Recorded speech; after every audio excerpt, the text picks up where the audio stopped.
leaf blower by starting the Hangout. That's how this works. Yeah. Oh, So check it out. Boom. That is excellent. Yeah. Got married on Friday, as we sort of announced it, or I guess Morgan pulled it out of me during the weekly space hangout on Friday. Yeah, he was like, "Got something to talk about?" And like, "Yeah, I'm gonna go get married in like half an hour." So literally, as soon as we wrapped that up, I went and we did our ceremony, which was great. And then that night was my daughter's birthday party. We had a whole bunch of people in town and sort of be able to kind of mash everything together. So it was great. We had a really good weekend, and Halloween. So, right. Yeah. I like to stay busy. I saw a whole bunch of things together all at the same time. I saw a new kind of costume this year that I've never seen before. There were a bunch of kids that had these big blow-up costumes that had a fan that kept them constantly inflated. Like sumo suits. Yeah. So there was a sumo wrestler. There was a Hulk. There were several of these. And apparently there was a Godzilla somewhere else in town that traumatized a small child. That's awesome. So... Yeah. Yeah, there were some pretty good costumes actually going from door to door. We don't get a ton.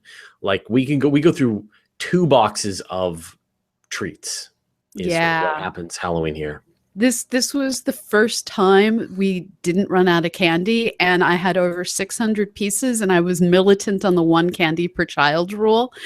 Because we've run out every other year. And so we ended up with some left over this year. But I think we were saved by the fact that it started raining. Yeah. Well, so I always just wait and buy the candy like an hour before Halloween, because otherwise you'll go through 10% of your candy supplies every hour or so beforehand. You buy a couple of days in advance and you're going to go through the entire thing and have to go buy more. So and the stores have gotten pretty good about it now. So we, they always have enough for us to go and get it last minute. But no, it was good. It was good. We had a really good time. And the weather was super weird. We actually had our first frost finally last night for the whole, which is super unusual. We're like a month late. So how you like your global warming now? Yeah, we're exactly where we should be. But St. Louis, with the global weather models, we're going to end up with greater extremes, but the turning points stayed the same. Right. I see. Yeah. So we're everything's going to get a little warmer. We're going to luck out, in the old global warming lottery here on the West Coast, because it's going to get probably a little drier, wetter in the winters, and a little warmer. So it's going to be more Northern California-ish over time. Yeah. We're okay here.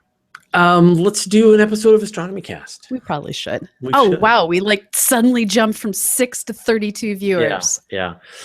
You can see the numbers now? Yeah. Oh, that's right, because we're both signed in as Astronomy Cast, of course. Yeah. Right. So if you have no idea what it is that you've stumbled into, you are about to watch a live episode of Astronomy Cast. And today we're going to do episode 391, Entropy. And we'll take about half an hour, do the episode, stick around, answer some questions about space and astronomy, maybe or maybe not related to what we talk about today. So if you want to interact with us, you of course can. And the way you can do that is just use the Q&A app, which is wherever you're watching this. It says that we're interacting with the public. Click that link. It'll bring open the Q&A app. You'll be able to still see the video, but then there are a bunch of questions. So I'm going to say hi to Nancy Graziano and Richard Clark and Elad Avron and Curry the Vegan, Guido Bibra, Helga Bjerkog, Thomas Traneker, James Gibbs, Rick Schwartz, Stephen Walker, Sylvan Westby, Jim Meeker, everyone. The Glove, that's new. Paul from astronomynewjersey.com. Yeah. And I noticed that Guido is trying to get everyone to indicate where they're watching from. So take a look for his link and join in making a map. That's kind of awesome. And they're making a map of where all of the fans are located. So and I will use that to figure out where I should stick extra days on trips. So please go fill that out. Yeah. Paul says that CBS has announced a new Star Trek series for 2017. Is that true? Really? Yeah. I really hope it doesn't suck. May it please. New Star Trek series announced for 2017 on CBS. And if you haven't discovered it yet, there is 5 episodes of Star Trek Continues, which was a Kickstarter funded show on YouTube, and it actually is totally amazing. The writing is probably better than the original series, and it has Grant Imahara in it. It has the actor who played Scotty, James McDougall. It has his son playing the new Scotty. The actor Vic, whose last name I can't remember, who's playing Kirk, is like a creepily dead ringer. So go watch. Yep. Awesome. I have seen those ones. And so this will be super interesting. That's really great. Cool. Okay, great. So let's do this thing then. And thanks to everyone who just congratulated me. Yes, I got married. Got married on Friday. Like you're gonna punch. I know we were doing. Well, we were do it like this. This is the correct way to show off your ring. Yeah. All right. Yeah. This is I want to punch you. This is hey, look at the sparkly. It feels wrong. This way is a gang symbol. This way. Okay. Okay. Let's do an episode. How about that? How about we do that? That's something we can all agree on. I got my intro ready to go. Tell me when you're ready. Okay. Finding it. Found it. Okay. Clicking record. Hey, Preston. Right. Hey, Preston. All right, here we go. Oh, don't. Okay, I'll be all right. Astronomy Cast, episode 391, Entropy. Welcome to Astronomy Cast, our weekly facts-based journey through the cosmos, where we help you understand not only what we know, but how we know what we know. My name is Fraser Cain. I'm the publisher of Universe Today, and with me is Dr. Pamela Gay, a professor at Southern Illinois University, Edwardsville, and the director of CosmoQuest. Hey, Pamela, how you doing? I'm doing well. How are you doing, Fraser? Doing very well. The people watching the Weekly Space Hangout and the live show learned that I got married on Friday afternoon. And so, that is awesome. And congratulations to you and your new awesome life. Thank you so much. Yeah, you met Carla at DragonCon, so we finally tied the knot. So congratulations. I have nothing that exciting here. We dressed up Halloween. In costumes. We handed out candy. We terrified small children. Yeah. Yeah. I mean, the only thing I have to add is I did catch that we've been doing something slightly sideways with our recording. Our good friend, Uncle Bob, who is one of the sponsors of this show, switched which of his companies is sponsoring us this year. And we've been running the wrong ad. And we love Uncle Bob. And I want to state it's Clean Coders, who is our current advertiser. And we love Clean Coders and we love Uncle Bob. And we're really sorry that has so much awesome that we screwed up and promoted the wrong awesome. Oh, no. I have no idea how that's that okay. happened. That's It's entirely on me. Okay. Yeah. All right. Well, let's move on to this week's show. So, have you ever been doing thermodynamics in a closed system and noticed that there's a finite number of ways that things can be arranged and they tend towards disorder? Of course, you have. We all have. That's entropy. And here in our universe, entropy is on the rise. Let's learn about entropy in its specific thermodynamic ways and then figure out what this means for the future of the universe. All right, Pamela, in preparing for this show, it's quite surprising sort of how many people try to explain entropy and then how many people tell those people that they're doing it wrong. Yes. So can you explain entropy and then can we figure out why people think that other people are doing it wrong? Well, and I guarantee someone's going to say that you're doing it wrong, but you know. No, we have stalwartly avoided this topic for 9 years. Right.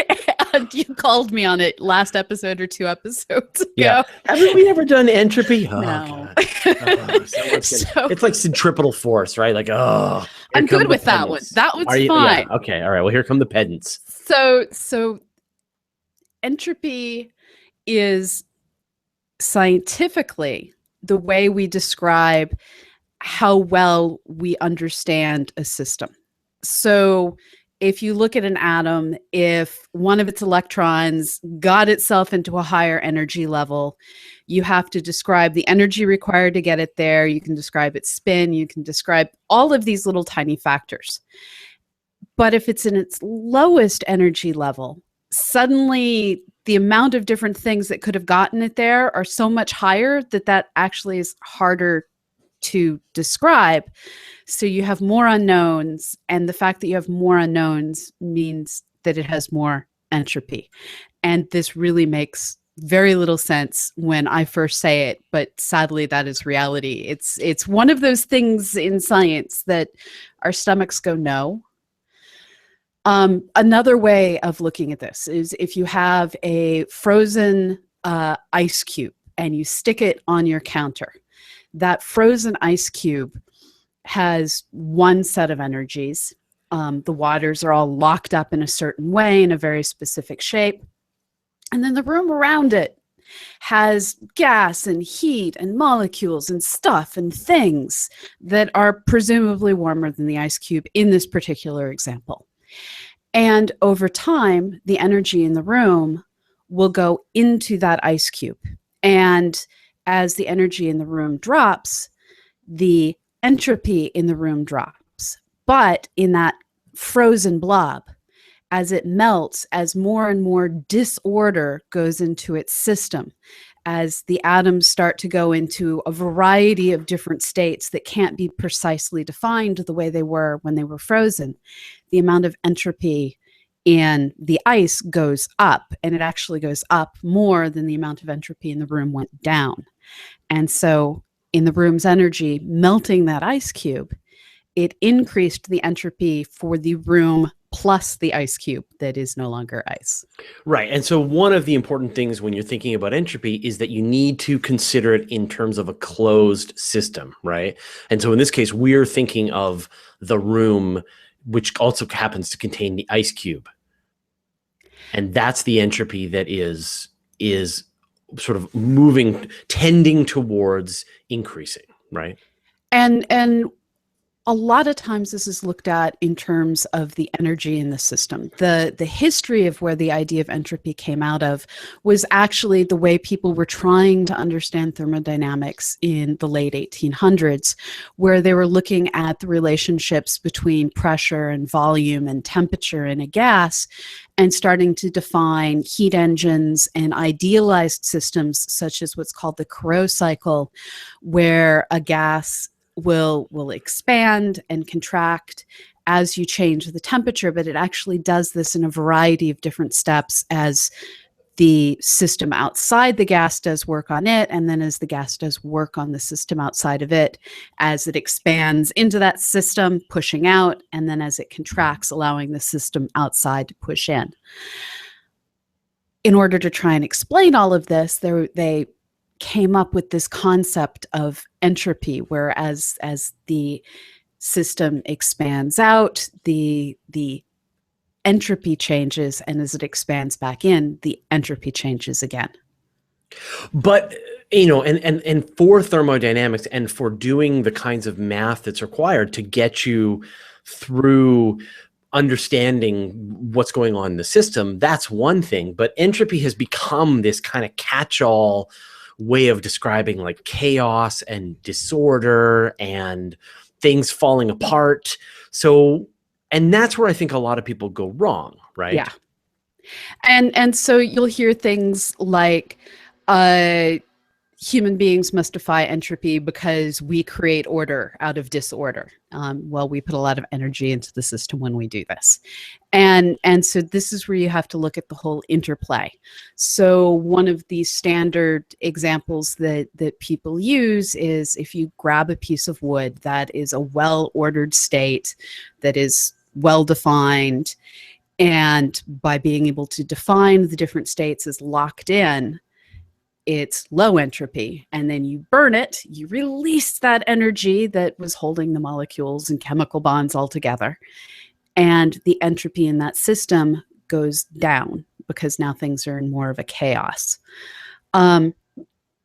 And then people try and use this to explain why rooms become messy over time, and they use it to try and explain all sorts of things. And then they come around and say, but life defies entropy. Therefore, entropy's wrong because life. And they forget that energy's involved. And yeah. But I mean, you have your messy room and you move all, you take the nice, neat, orderly room and you move all the stuff around in the room, making it more messy. But the reality is, from a thermodynamic standpoint, actually, the entropy hasn't really changed that much. You've maybe moved the position of some things and maybe used a little heat energy in your body. But it's kind of like, I was thinking this idea, people talk about you take a deck of playing cards and you drop it on the ground, right? And now they're all mixed up and jumbled, increasing their entropy. But actually, from a purely particle standpoint, nothing much has changed because the configuration of the cards is still the same. The atoms are all in the same places. The amount of entropy that you've increased is actually fairly low. And potential energy for gravity doesn't really have a lot to do with entropy. So the whole idea of everything falls down to a lower energy state, therefore that must discuss entropy is starting to confuse similar but non-identical concepts. And so people just want to, anytime you have energy states being discussed, they want to invoke entropy as the catch-all idea. So one of the kind of this concepts, and we learned about this back in physics class, and of course you're a physics instructor, so this is very convenient, is this idea that energy can neither be created or destroyed, it can only be changed, and with every sort of process that happens, a certain amount of that energy is converted into heat.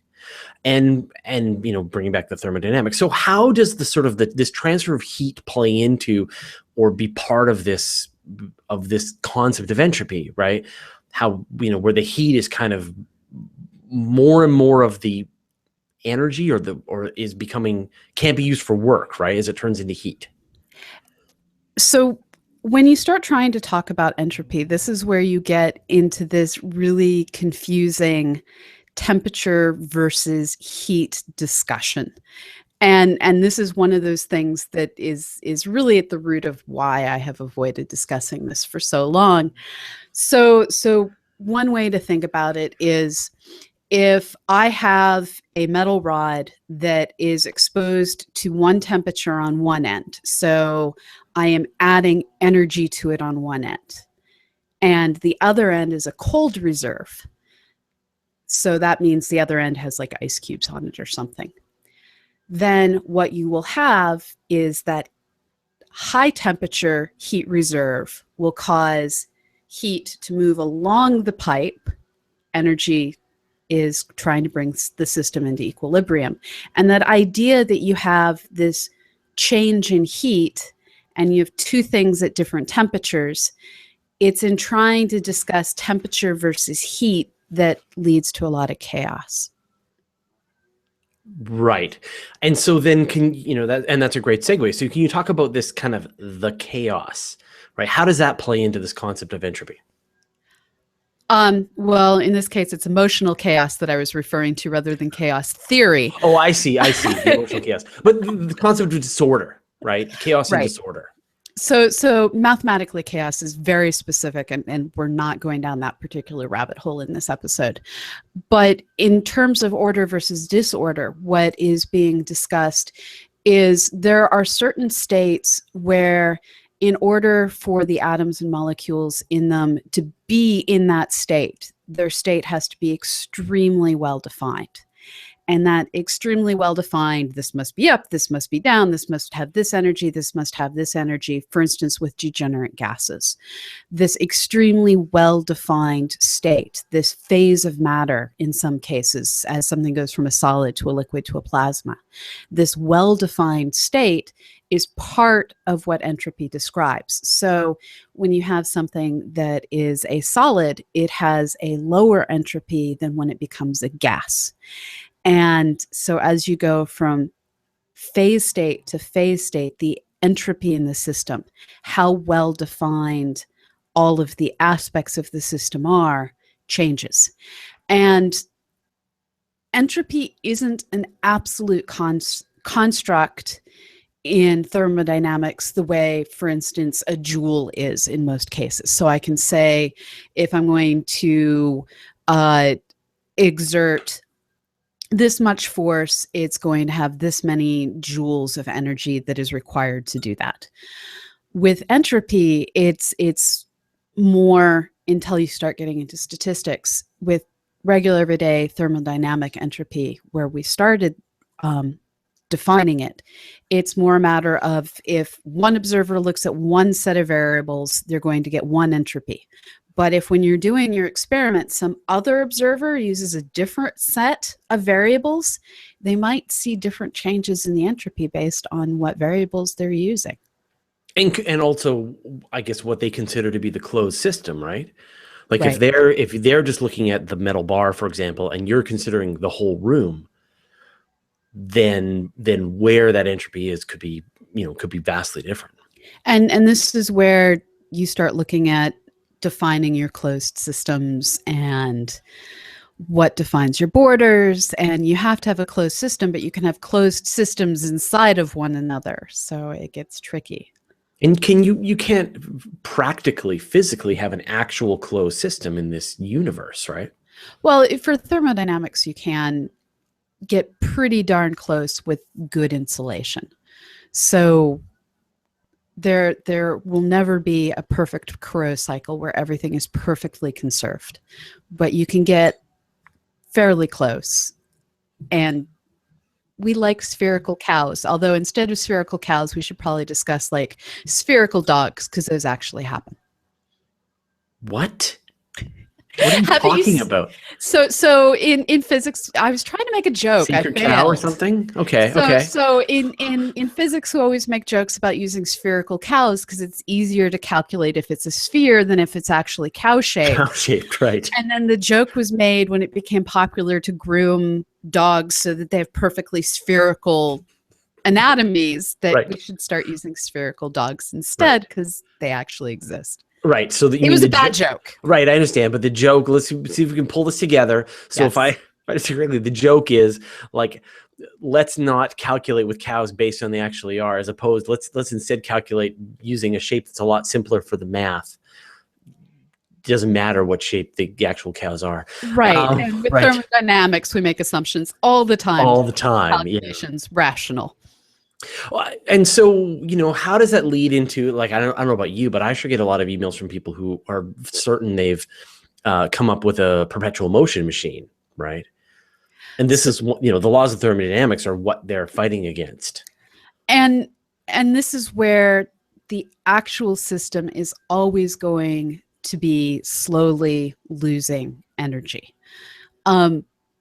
You have friction, you have things that aren't perfectly reversible is the phrase that comes up in thermodynamics. So in classical thermodynamics, again, going back to our Corot cycle, we talk about how the amount of entropy that has to go in as the system goes from a high pressure to a low pressure at constant temperature has to be equal to the amount of entropy that goes out as at constant temperature it goes from low pressure to high pressure. The reality is that it will always end up gaining entropy more than it loses entropy. Right. I mean, I'm thinking of an example, like, as you said, like a piston or something, right? And you sort of push the piston down, the gas heats up, entropy increases. You pull the piston open, the gas cools down, entropy increases.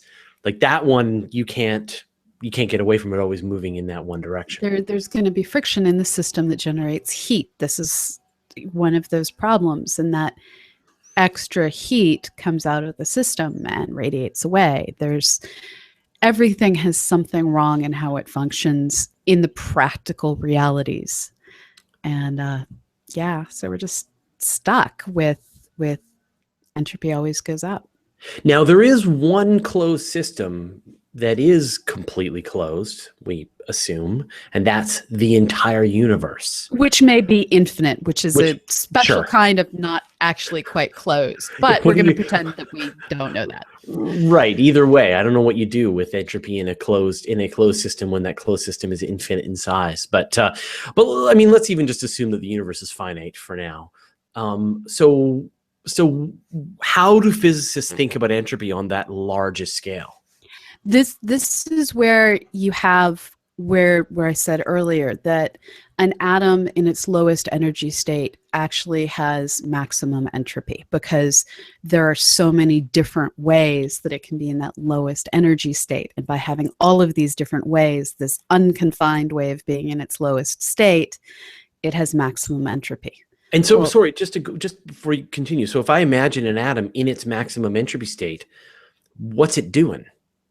Is it floating around the universe without bumping into anything? It's not in any kind of lattice or structure, or yeah, it's a free range atom that is good and chill.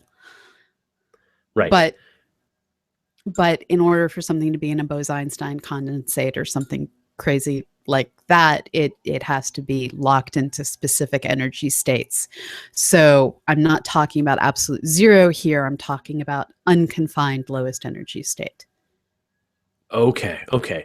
And so, you're starting to talk about before I so rudely interrupted you, you're starting to talk about the kind of matter. And so, sort of over larger scales, how does that turn out? So when we look around the universe, a lot of things are in defined phase states, defined atomic states, defined configurations. And over time, that stops being true. Black holes evaporate, white dwarfs cool off, and maybe if protons decay, evaporate as well, or at least decay away. And as things cool and they go from higher energy states to lower energy states, and as the universe expands, which is related to the cooling, we're headed more and more towards that free range atoms in their lowest energy state configuration of the universe. And so what does that look like at the grandest scale? If we could imagine this sort of universe where everything is at its maximum entropy, free range, what would the universe look like? Well, so if protons do decay, we actually go from being free range atoms to being free range, I guess electrons, as far as we know, don't decay. So free range, the particles that are fundamental and don't decay, so quarks, electrons, that's pretty much what we get that's stable.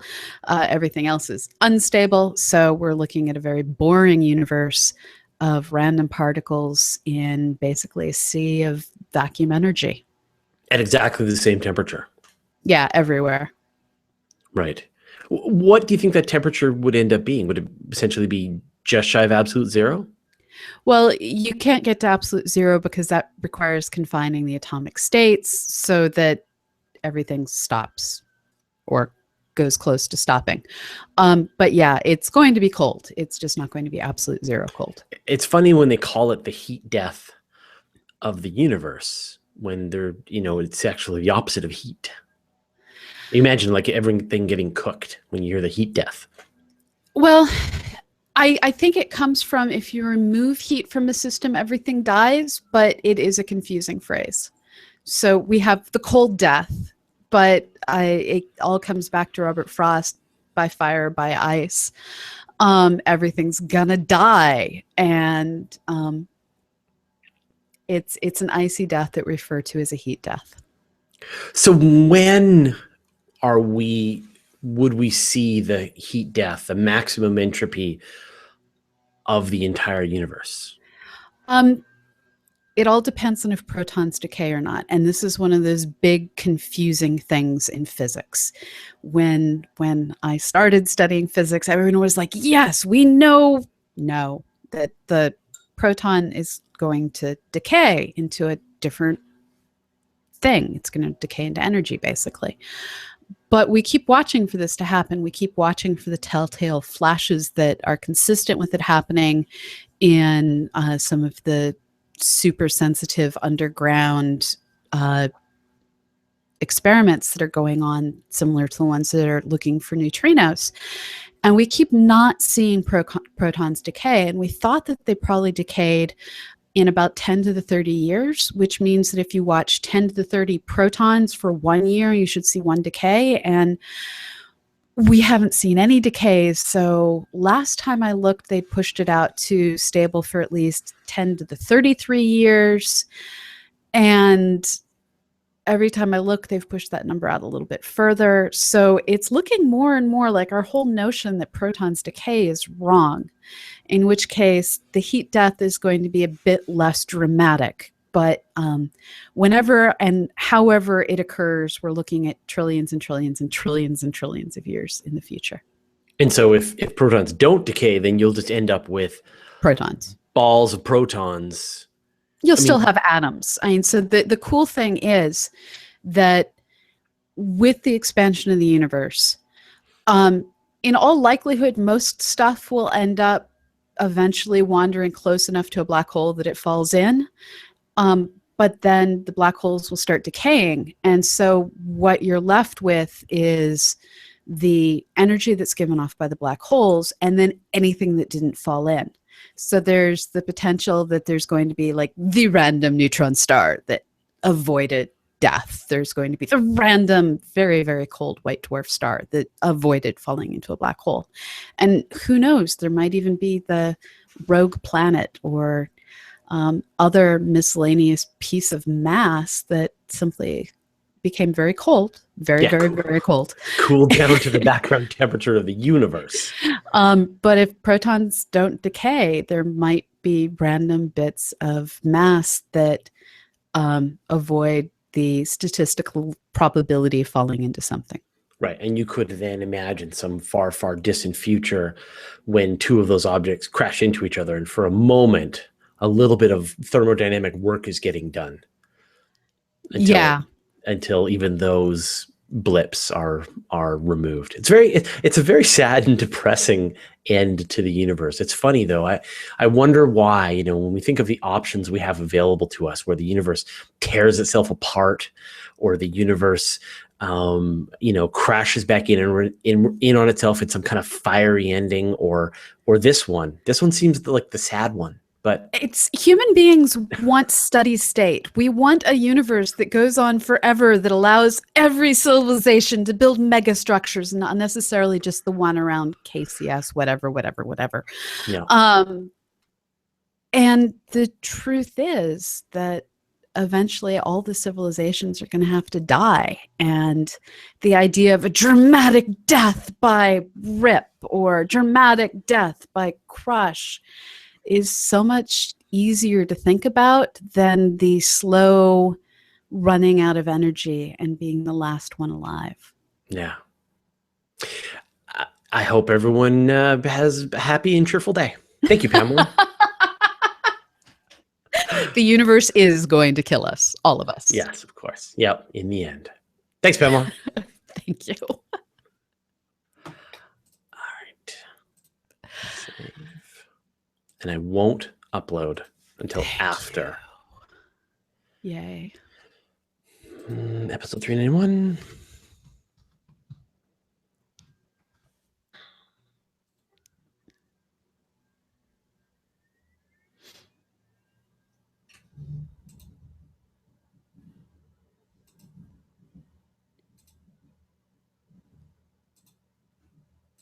Okay.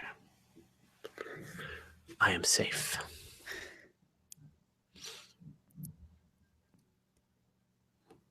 Okay, so time to turn to the questions. Okay, so Richard Clark says, congratulations, Fraser, on a recent wedding from a warm and sunny Toronto. Come on, Toronto's warm and sunny? No. Elid Avron asks, does entropy come into play when considering the relationship between energy and mass? No. That's relativity. Right. Okay. Paul says 2017, a U.S. total solar eclipse and Star Trek.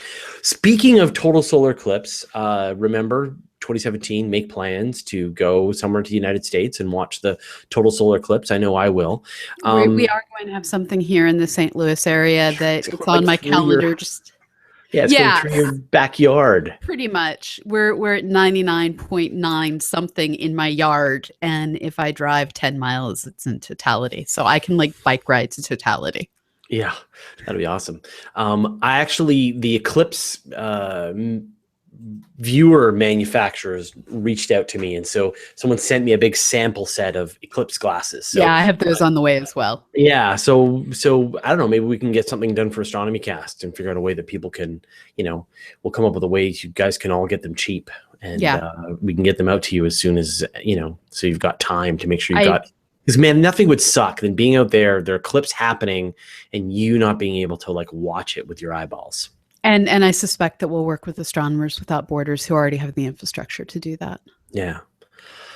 This is just going to be like our, I don't know, mega astronomy Mardi Gras Christmas. This is going to just be the greatest. Eric Briggs says heat cannot by itself pass from a colder body to a hotter body. Is that right? Cannot pass. It has to have a medium. It has to have a median to go through. So you have to have interactions. Right. That's why I used the example of the ROG. Right. Yeah. Convection, conduction, radiation. Right.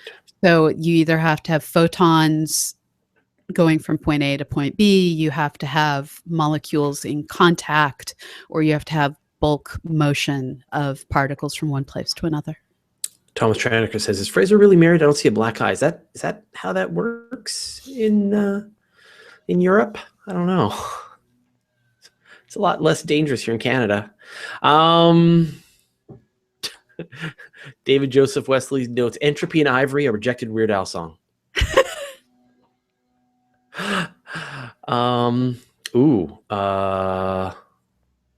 Amar Stadler says, "A pronunciation thing. Is it the Caro cycle or the Carnot cycle?" I don't hear it. I don't hear any N. I just see carrots in a frying pan. I thought I said Caro, but there is an N in it, so it could be Carnot. Carnot cycle? Yeah, I think I just mispronounced it for an entire episode because I mispronounced. It's not your strong suit. No. I'm a good writer. I'm a terrible speaker who podcasts. Leave the pronunciation to me. So Nancy Graziano notes that you had an awesome costume, Pamela. So if you haven't already, go to Pamela's Facebook page and you'll see her in her Halloween costume. And it was terrific. And Kyle's costume was. Oh yeah. My husband's costume scared the bejesus out of a bunch of children. He was like some kind of steampunk. He was steampunk Davy Jones. Davy Jones. Yeah. It was, so he's like, squid face. It was awesome. Yeah, and I learned why you can't have lead exterior paint. We actually had one small child who was so extremely was gripping the railing and then started sucking on the railing of our house. There's you small child. It's an old house. That's lead paint. But yeah. Elena Everyone says, if it's like the mathematician, it's the Carnot. Yeah, I said it wrong for Carnot. You're thinking of the. Yeah, I've been watching Perot is the problem. Perot. I've been watching Manhattan. Have you seen that? No. So it's the story about the building of the atomic bomb in World War II, and it's probably, nonsense, like the kind of events that happen. But what I really enjoy is they actually do cover a lot of the physics, and they. And it's funny because I watch it and I'm like, oh yeah, it makes sense that they're trying to figure out a way to handle implosion and blah, blah, blah. And I'm like, wait a minute, does the standard viewers that are watching this have any idea what some of these terms are and some of the stuff that's going on? They talk about academia and it's funny how much of it seems fairly normal to me that I don't even really think about how it actually is fairly technical stuff. So anyway, it's an interesting show. Where is it on? The internet. Where on the internet did you find it? I don't remember what channel we're watching it on. Okay. I don't know. Yeah. It's Someone will know. Is it FX? Anyway. Nancy wants to note, for those in the New Jersey area, this 14th November event is sponsored by the New Jersey Astronomical Association. Featured speakers are Weekly Space Hangout regulars Morgan Renberg and Kimberly Cartier. So spend the day, evening with them, observe the sun and evening sky. So that's on November 14th. So if you're anywhere near New Jersey, go to astronomynj.com/nov14. And you can meet Morgan and Kimberly, which is awesome. Kimberly, of course, is the person who discovered the alien megastructure. She didn't discover it. She was the second author on the paper. Second author on a paper that discovered the alien megastructure. Although have you heard one of the new ideas of what this might be? No. And Manhattan is on Hulu in the US. A star spinning. Oh, yeah. So a star spinning in a very oblong shape, but at a angle that's a little weird to us. And so it's changed. So it's kind of like it's not that it's about transiting. It's about precessing. Yeah. Because there's the stars can essentially spin up to the point that they tear themselves apart. Right. And there's a few that are right at the very edge of that. But it would have to have its rotational axis precessing in a really crazy way. And at an angle to us that's a little different. But yeah. The Glove says, I was always under the impression that, maybe naively, that entropy was related to enthalpy. They are related. They are related. Okay. They sound super similar. Well, and the folks that named them worked really hard to make the name as close to energy as possible.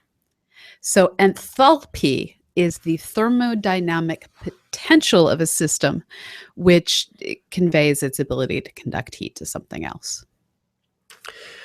Guido Bieber, just another reminder that he's making a map of all of the WSH viewers and Astronomy Cast viewers. We're all one big family. So go to the thread in the community. So you can go to bit.ly/WSH crew, and then you can get access to the community, and then from there you can actually sort of find out how you can put your information on the map, and so we can find out where you're all from. It's so cool. Thanks, Guido. I love Peter Bromswell's comment. He says, has anyone else seen so many episodes they know Fraser's introduction word for word and say it along with him? We actually had someone send a mashup of the two of us going, how are you doing? I'm well, over and over and over. Well, you know what it was? Oh, man. So what happened was we used to do it the other way around. So the way it used to go was I would do the intro, and then I would say, hi, Pamela. And then you would say, hi, Fraser, how's it going? And then I would say how it was going. And I guess because...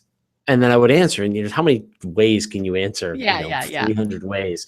So we eventually, someone was like, man, if someone does a mashup of this, it'll be hilarious. And so somebody did. And then it made me rejigger the whole intro of the show based on that, because I was just like, no, you know what? It's just too cookie cutter. Go ahead. Oh, go ahead. I was just going to say that we get so many emails from people, and I used to feel a little weird about this, but now I feel pretty good about it, which is that people say they use Astronomy Cast to go to sleep. I was like, oh, so we're so boring that we put you to sleep. But then I had a bout of insomnia. I'm like, well, I'll give that a try. And so I picked someone else's podcast, and I'm not going to say whose, and used it to put myself to sleep. And it does work, having a human being talk to you in melodic tones. Yep. Dulcet melodic tones like Pamela. It's got to put a person to sleep. I keep thinking I need to do a Patreon of me reading short stories, but I have trouble finding enough stories out of copyright that don't have male narrators. What about I don't know, like some kind of Cthulhian mythos or something like that? So what you're doing is you're reading out these just mind-bending horror books, right? But you're doing it in this really calm and really pleasant tone about the irony, the end of the world. Yeah, be awesome. I'm sure you can find some great stuff. I think it's a great idea. You should totally do that. And I'll bet you there's tons and tons of, now I'm just figuring this out as we go. Yeah, there's tons and tons of stuff that's out, that's out of the copyright, it's copyright free, license free, but would be great for this. And people could just put these on their phones and listen to them. I think it sounds great. Okay, let's see. Curly Vegan says that SciShow Space on YouTube did a nice job of explaining entropy in their episode on white holes. So cool. SciShow Space. White holes don't exist. White holes do not exist. They're not possible. Sorry, this is like pet I just did a whole. There are no white holes. White holes. So if you want to listen to Pamela's negative attitude about the mind-bending possibility of white holes, then go ahead and just listen to her now and feel sad. Or you could go to my YouTube channel, and about 4 episodes back is What Are White Holes? And I say roughly the same thing. But in a, and then in the end, I offer a few possible hopeful chances about white holes. So, but mostly they are, Brian Coberland had the greatest thing, which is just because the math tells you something is mathematically correct doesn't mean that it has to make sense in reality. And so that's with white holes, right? Nancy asks if we have seen the Murdoch Mysteries on Netflix. They take place in Toronto and mixes science with murder mysteries. No. Murdoch Mysteries? No. Murdoch Mysteries? No. Okay. I love how there's an off-camera person that Fraser consults with on television episodes. Carla is just the biggest sci-fi geek, way beyond me. So so I definitely consult, and is Star Trek forever. If you ask her Star Trek versus Star Wars, she's on the Star Trek camp. Love Spock. Hugo Burnham says, if I don't get out of bed for 3 days, is that due to entropy? Yes. Yes, it is. Although that means your entropy has gone down because you have confined your state. David Joseph Wesley says, Pamela would be a fantastic voice actress. She is. I love to do voice acting, She does voice work, yeah. So, I just do it under a different name. But if you go over to Escape Pod, you can find, I've done 2 different things over there, and I've done some random other things that have appeared on 365 Days of Astronomy. Yep. So, yeah. Yeah, if you are a sci-fi writer or a writer and you want someone to narrate, talk to Pamela. I do that, yeah. She does that. Boy, lots more stuff here. Let's see. So Sylvan Westby says that he can't decide if he wants to visit you or me for the eclipse in 2017. You. Yeah, it's I may visit you. So no, we're gonna plan something here under the Astronomy Castaways domain. Yeah, I just have to set that up, and I mean.